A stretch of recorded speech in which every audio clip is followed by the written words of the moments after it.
ಸದನಕ್ಕೆ ನುಗ್ತಾರೆ, ಹಲ್ಲೆಗೆ ಯತ್ನಿಸ್ತಾರೆ, ಆದರೂ ಕೂಡ FIR ದಾಖಲಾಗಲ್ಲ, ಯಾವುದೇ ರೀತಿಯ ಬಂಧನವಾಗಲ್ಲ.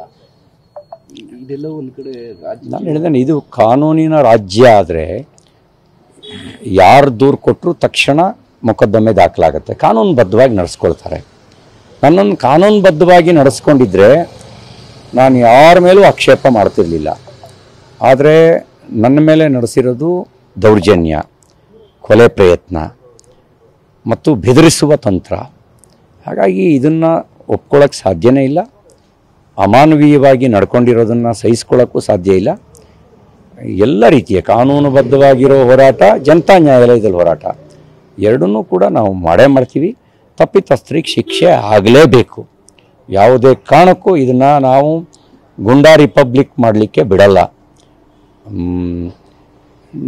ಗುಂಡಾ ರಿಪಬ್ಲಿಕ್ ಮಾಡೋದಕ್ಕೆ ಅವಕಾಶ ಕೊಡಲ್ಲ.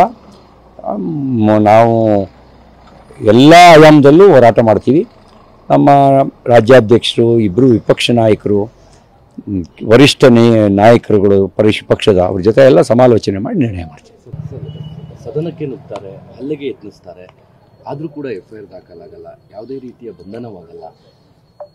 ಇದೆಲ್ಲ ಒಂದು ಕಡೆ ನಾನು ಹೇಳಿದ್ದೇನೆ, ಇದು ಕಾನೂನಿನ ರಾಜ್ಯ ಆದರೆ ಯಾರು ದೂರು ಕೊಟ್ಟರು ತಕ್ಷಣ ಮೊಕದ್ದಮೆ ದಾಖಲಾಗುತ್ತೆ, ಕಾನೂನುಬದ್ಧವಾಗಿ ನಡೆಸ್ಕೊಳ್ತಾರೆ.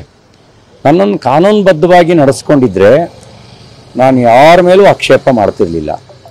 ಆದರೆ ನನ್ನ ಮೇಲೆ ನಡೆಸಿರೋದು ದೌರ್ಜನ್ಯ, ಕೊಲೆ ಪ್ರಯತ್ನ ಮತ್ತು ಬೆದರಿಸುವ ತಂತ್ರ.